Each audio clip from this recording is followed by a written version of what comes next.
പള്ളുരുത്തി കച്ചേരിപ്പടിയിൽ വഴിയരികിലെ പച്ചക്കറിക്കട യുവാവ് തീയിട്ട് നശിപ്പിച്ചതായി പരാതി. കച്ചേരിപ്പടി ചൂളയ്ക്കൽ സിയാദിന്റെ കടയാണ് തീയിട്ട് നശിപ്പിച്ചത്.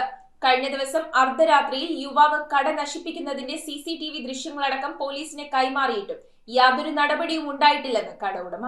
പള്ളുരുത്തി കച്ചേരിപ്പടിയിൽ മുസ്ലിം പള്ളിക്ക് എതിർവശം വഴിയരികിലെ പച്ചക്കറിക്കട യുവാവ് തീയിട്ട് നശിപ്പിച്ചു. കച്ചേരിപ്പടി ചൂളയ്ക്കൽ സിയാദിന്റെ കടയാണ് കഴിഞ്ഞ ദിവസം പാതിരാത്രിയിൽ തീയിട്ട് നശിപ്പിച്ചത്. ഈ പ്രദേശത്ത് സാമൂഹിക വിരുദ്ധരുടെ ശല്യം രൂക്ഷമാണ്. ലഹരി മാഫിയ സംഘങ്ങൾ സ്ഥിരമായി ഇവിടെ തമ്പടിക്കുന്നതായി കടയുടമ പറഞ്ഞു. കടയിൽ ഓരോ ദിവസവും ലഭിക്കുന്ന കളക്ഷൻ ഉപയോഗിച്ച് വാങ്ങുന്ന പച്ചക്കറികളാണ് ഇദ്ദേഹം വിറ്റഴിക്കുന്നത്. അന്നേ ദിവസം കടയിലുണ്ടായിരുന്ന പച്ചക്കറികളും മറ്റ് സാധനങ്ങളും ഉൾപ്പെടെ 20,000 രൂപയോളം നഷ്ടം വന്നതായി സിയാദ് പറഞ്ഞു.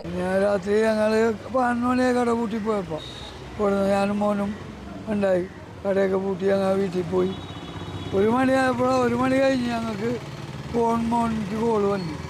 ആരോ കൂട്ടുകാർ വിളിച്ചാണ് ഇങ്ങനെ കത്തി കട കത്തിയിട്ടുണ്ടെന്നും പറഞ്ഞിട്ട്. ഞങ്ങൾ ഉറക്കത്തിൽ നിന്ന് എണീച്ച് വരുമ്പോൾ ആൾക്കാരൊക്കെ കൂടിയിപ്പുണ്ട്, പോലീസ് ഇപ്പോൾ ഉണ്ട്. പിന്നെ എല്ലാവരും കിടത്തിയപ്പോൾ തന്നെ ഒരു പ്രശ്നവും ഇല്ല, ഒരു കാര്യവും ഇല്ല.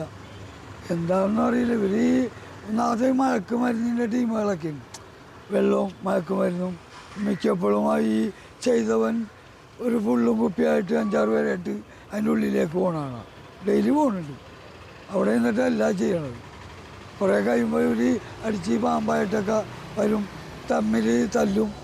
അങ്ങനെയൊക്കെ ഒരുപാട് വിഷയമുണ്ട്. നമ്മളായിട്ടൊന്നും വിഷയമില്ല. ഈ പ്രദേശത്താണ് ഗുണ്ടാ സംഘങ്ങൾ തമ്മിലുള്ള ഏറ്റുമുട്ടലിൽ ഒരാൾ കൊല്ലപ്പെട്ടത്. കട കത്തിച്ചതിനെ തുടർന്ന് പള്ളുരുത്തി പോലീസിൽ പരാതി നൽകിയെങ്കിലും ഇതുവരെ നടപടിയുണ്ടായിട്ടില്ലെന്ന് സിയാദ് പറയുന്നു. പള്ളുരുത്തി സ്റ്റേഷനിൽ കഴിഞ്ഞ 1 വർഷത്തിനിടെ 3 CIമാർ സ്ഥലം മാറിപ്പോയത് നാട്ടുകാരിൽ ആശങ്ക ഉണ്ടാക്കിയിട്ടുണ്ട്. നിലവിൽ സ്റ്റേഷൻ ഇൻചാർജുള്ള ഹൌസ് ഓഫീസർ ഇല്ലാത്തത് പല അന്വേഷണങ്ങളെയും ബാധിക്കുന്നതായി പരാതിയുണ്ട്. പോലീസിൽ പലവട്ടം പറഞ്ഞിട്ടുണ്ട്. ഞങ്ങൾ അദീബ് സാറൊക്കെ ഉണ്ടായിരുന്നപ്പോൾ ക്ലീനാക്കിയാണ്. പിന്നെ കുറേ കാലത്തേക്ക് ഇവിടെ ഉണ്ടായില്ല. അപ്പം ആരും വന്ന് തിരിഞ്ഞു നോക്കാത്ത കാരണം കൂടി പിന്നെ വെറുള്ള ടീമല്ല, ഇതൊക്കെ പുറത്തുള്ള ടീമാണ്.